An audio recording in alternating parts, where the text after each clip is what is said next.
ಸೊಳ್ಳೆಗಳನ್ನು ಓಡಿಸ್ಲಿಕ್ಕೆ ನೀವೇನಾದರೂ ಸೊಳ್ಳೆ ಬತ್ತಿಯನ್ನು ಉಪಯೋಗಿಸ್ತಾ ಇದ್ದೀರಾ ಅಥವಾ ಈ ರೆಪೆಲೆಂಟ್ಸ್ನ ಉಪಯೋಗಿಸ್ತಾ ಇದ್ದರೆ ಅದೆಲ್ಲದನ್ನು ಬಿಸಾಡಿಬಿಡಿ. ಅತ್ಯಂತ ಸುಲಭವಾಗಿ ಸೊಳ್ಳೆಗಳನ್ನು ಮನೆಯಿಂದ ಪರ್ಮನೆಂಟಾಗಿ ಓಡಿಸ್ಲಿಕ್ಕೆ ಒಂದು ಅದ್ಭುತವಾದಂಥ ಉಪಾಯವನ್ನು ನಾನು ಈ ವಿಡಿಯೋದಲ್ಲಿ ಹೇಳ್ತಾ ಇದ್ದೇನೆ. ವಿಡಿಯೋನ ಸಂಪೂರ್ಣವಾಗಿ ನೋಡಿ, ಇದನ್ನು ಟ್ರೈ ಮಾಡಿ. ನಮಸ್ಕಾರ ಎಲ್ಲರಿಗೂ, ಅಮ್ಮಿಸ್ ಲೈಫ್ ಸ್ಟೈಲ್ಗೆ ಸ್ವಾಗತ. ಸಾಮಾನ್ಯವಾಗಿ ಏನಾಗ್ತದೆ, ಈ ಸಂದರ್ಭದಲ್ಲಿ ಸೊಳ್ಳೆಗಳ ಕಾಟ ಜಾಸ್ತಿ ಆಗಲಿ ಪ್ರಾರಂಭ ಆಗ್ತದೆ. ಯಾಕಂದರೆ ಮಳೆ ಬರ್ತಾ ಇರ್ತದೆ, ಅದ್ರ ಜೊತೆಗೆ ಮಾವಿನ ಹಣ್ಣಿನ ಸೀಸನ್ನು. ಹಾಗಾಗಿ ಸಾಮಾನ್ಯವಾಗಿ ಸೊಳ್ಳೆಗಳ ಕಾಟ ಈ ಸಂದರ್ಭದಲ್ಲಿ ಜಾಸ್ತಿ ಆಗ್ತಾ ಹೋಗ್ತದೆ.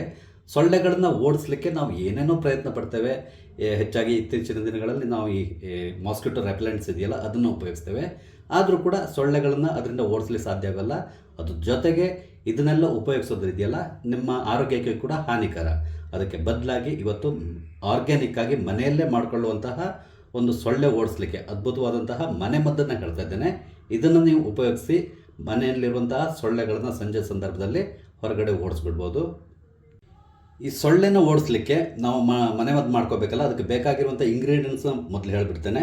ಲಿಂಬೆಹಣ್ಣು ನಿಮ್ಗೆ ಬೇಕಾಗ್ತದೆ, ಹಾಗೆಯೇ ಕರ್ಪೂರ ಸಾಮಾನ್ಯವಾಗಿ ನಿಮ್ಮ ಮನೇಲಿ ಇರ್ತದೆ, ಮತ್ತು ಲವಂಗ ಅಥವಾ ಕ್ಲೋವ್ ಇದು ಕೂಡ ಅಷ್ಟೇ ನಿಮ್ಮ ಮನೆಯಲ್ಲಿರುವಂಥದ್ದು. ಇದು 3 ಇದ್ರೆ ಸಾಕಾಗ್ತದೆ. ಮತ್ತು ಸ್ವಲ್ಪ ಆಯಿಲ್ ಬೇಕಾಗ್ತದೆ ನಿಮಗೆ. ಈಗ ಇದನ್ನು ಹೇಗೆ ಮಾಡ್ಕೊಳ್ಳೋದು ಅಂತ ತಗೊಂಡು ನಾನು ನಿಮ್ಗೆ ಹೇಳ್ತೇನೆ.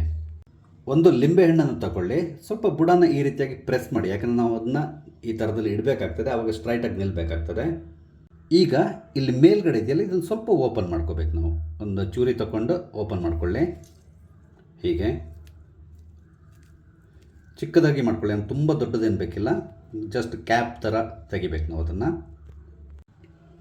ನಂತರ ಇದ್ರ ಒಳಗಡೆ ಇರುವಂಥ ರಸನ ನಾವು ತೆಗೆದು ಬಿಡಬೇಕು. ನಾವು ಒಂದು ಚಿಕ್ಕದ ಈ ಚೂರಿಂದನೇ ಸ್ವಲ್ಪ ಈ ರೀತಿಯೆಲ್ಲ ಮಾಡಿಕೊಂಡು ಒಂದು ಹೋಲ್ ಥರ ಮಾಡ್ಕೋಬೇಕು. ಹಾಗೆಯೇ ರಸನ ಕೂಡ ಸಂಪೂರ್ಣವಾಗಿ ಹೊರಗಡೆ ತೆಗೆದು ಬಿಡಬೇಕು. ಈ ರೀತಿ ಮಾಡಿಕೊಳ್ಳಿ. ರಸನ ತೆಗೆದುಬಿಡಿ ಈ ರೀತಿಯಾಗಿ. ಹಾಗೆ ಅದ್ರ ಒಳಗಡೆ ಇರುವಂಥ ಬೀಜ ಯಾವುದೂ ಕೂಡ ನಮ್ಗೆ ಬೇಕಿಲ್ಲ. ಈ ರೀತಿ ಮಾಡ್ಕೊಂಡ್ಬಿಡಿ. ನೋಡಿ, ಈ ರೀತಿ ಮಾಡ್ಕೋಬೇಕು ನಾವು. ನಂತರ ಒಂದು 3 ಲವಂಗನ ತಗೊಂಡು ಒಂದು ಕುಟ್ಟಾಣಿ ಹಾಕ್ಕೊಂಡು ಗುದ್ದಿ ನಾವು ಪುಡಿ ಮಾಡ್ಕೋಬೇಕು. ಚೆನ್ನಾಗಿ ಪುಡಿ ಮಾಡ್ಕೊಳ್ಳಿ. ನೋಡಿ, ನಾನು ಲವಂಗನ ಈ ರೀತಿಯಾಗಿ ಪುಡಿ ಮಾಡಿ ಇಟ್ಕೊಂಡಿದ್ದೇನೆ. ಇದನ್ನು ಏನು ಮಾಡಬೇಕು ಅಂದರೆ, ಈ ಲಿಂಬೆ ಹಣ್ಣನ್ನು ನಾವು ಓಪನ್ ಮಾಡಿ ಇಟ್ಕೊಂಡಿದ್ದೀವಲ್ಲ, ಇದರೊಳಗಡೆ ಹಾಕ್ಕೊಂಡ್ಬಿಡಿ. ನಂತರ ಒಂದು 2 ಕರ್ಪೂರನ ಈ ರೀತಿಯಾಗಿ ಪುಡಿ ಮಾಡಿ ಹಾಕಿ. ಕೈಯಲ್ಲೇ ನೀವು ಪುಡಿ ಮಾಡ್ಕೊಳ್ಬೋದು, ಇಲ್ಲ ಅಂತ ಹೇಳಿದ್ರೆ ಒಂದು ಪೇಪರ್ನಲ್ಲಿ ಇಟ್ಕೊಂಡು ಇದನ್ನು ಪುಡಿ ಮಾಡಿ ಕೂಡ ನಾವು ಹಾಕ್ಕೊಳ್ಬೋದು. ನೋಡಿ, ನಾನು ಕೈಯಲ್ಲೇ ಪುಡಿ ಮಾಡ್ಕೊತಾ ಇದ್ದೇನೆ, ತುಂಬ ಈಸಿಯಾಗಿ ಪುಡಿ ಆಗ್ತದೆ ಇದು. ಇದನ್ನು ಕೂಡ ನಾವು ಈ ಲಿಂಬೆ ಹಣ್ಣಿಗೆ ಹಾಕ್ಕೊಳ್ಬೇಕು. ನಂತರ ಸ್ವಲ್ಪ ಆಯಿಲ್, ನೀವು ಯಾವ ಆಯಿಲ್ ಆದರೂ ಅಡ್ಡಿಲ್ಲ, ನಾನು ದೀಪದ ಎಣ್ಣೆನ ಹಾಕ್ಕೊಳ್ತಾ ಇದ್ದೇನೆ, ಅಥವಾ ನೀವು ಬೇರೆ ಯಾವುದಾದ್ರು ಆಯಿಲನ್ನು ಕೂಡ ಯೂಸ್ ಮಾಡ್ಬೋದು. ಈ ಲಿಂಬೆ ಹಣ್ಣಿಗೆ ನಾವು ಹಾಕ್ಕೊಳ್ಬೇಕು ಈ ರೀತಿಯಾಗಿ.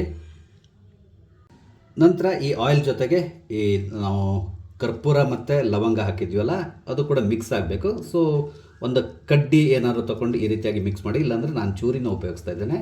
ಈ ರೀತಿ ಕೂಡ ನೀವು ಮಿಕ್ಸ್ ಮಾಡ್ಕೊಳ್ಬೋದು. ಬೇಕಿದ್ರೆ ನಾವು ಇನ್ನೊಂದು ಸ್ವಲ್ಪ ಬೇಕಾದ್ರೆ ಆಯಿಲನ್ನು ಹಾಕ್ಕೊಳ್ಬೋದು. ನೀವು ಇಷ್ಟು ಮಾಡ್ತಾ ಇರುವಾಗ ಈ ಬುಡ ಇದೆಯಲ್ಲ, ಲಿಂಬೆಹಣ್ಣಿನ ಬುಡ ತೂತು ಆಗದೇ ಇರೋ ರೀತಿಯಲ್ಲಿ ನೋಡ್ಕೊಳ್ಳಿ. ಇಲ್ಲ ಅಂತ ಹೇಳಿದ್ರೆ ನಾವು ಆಯಿಲ್ ಹಾಕಿದಾಗ ಅದು ಹೊರಗಡೆ ಲೀಕ್ ಆಗೋಗ್ತದೆ. ನಂತರ ಈ ರೀತಿ ಬತ್ತಿ ಸಿಗ್ತದೆ ನೋಡಿ, ಬಟನ್ ಬತ್ತಿ ಅಂತೇಳಿ ಹೇಳ್ತಾರಲ್ಲ, ಇದನ್ನು ನಾವು ಇದರೊಳಗಡೆ ಕೂರಿಸ್ಬೇಕು. ಇಲ್ಲಾಂದರೆ ನೀವು ಬೇರೆ ನಾರ್ಮಲ್ ಬತ್ತಿನ ಕೂಡ ಉಪಯೋಗಿಸ್ಬೋದು. ಈ ರೀತಿಯಾಗಿ ಈ ಬತ್ತಿಯ ತುದಿಯನ್ನು ಸ್ವಲ್ಪ ಆಯಿಲ್ ಇಟ್ಕೊಂಡು ನಾವು ಅದನ್ನು ಒದ್ದೆ ಮಾಡ್ಕೊಂಡು ಬಿಡಬೇಕು. ಸೊಳ್ಳೆ ಓಡಿಸ್ಲಿಕ್ಕೆ ಈ ಒಂದು ಬತ್ತಿ ರೆಡಿಯಾಗಿದೆ. ಈಗ ನಾವು ಇದನ್ನು ಹಚ್ಚಬೇಕು. ನೋಡಿ, ನಾನು ಬತ್ತಿಯನ್ನು ಹಚ್ಚಿ ರೆಡಿ ಮಾಡ್ತಾ ಇದ್ದೇನೆ. ಈ ರೀತಿ ನೀವು ರೆಡಿ ಮಾಡಿಕೊಂಡು ಸಂಜೆ ಹೊತ್ತಲ್ಲಿ ಇದನ್ನು ಹಚ್ಚಿ, ಸಾಮಾನ್ಯವಾಗಿ ವಿಂಡೋ ಅಥವಾ ಡೋರ್ ಸೈಡ್ನಲ್ಲಿ ಈ ರೀತಿ ಹಚ್ಚಿ ಇಟ್ಟು ಬಿಡಬೇಕು. ಕಾರಣ ಏನು ಅಂತ ಹೇಳಿದ್ರೆ, ಸಾಮಾನ್ಯವಾಗಿ ಸೊಳ್ಳೆಗಳು ಹೊರಗಡೆಯಿಂದ ಮನೆ ಒಳಗಡೆ ಬರ್ತವೆ.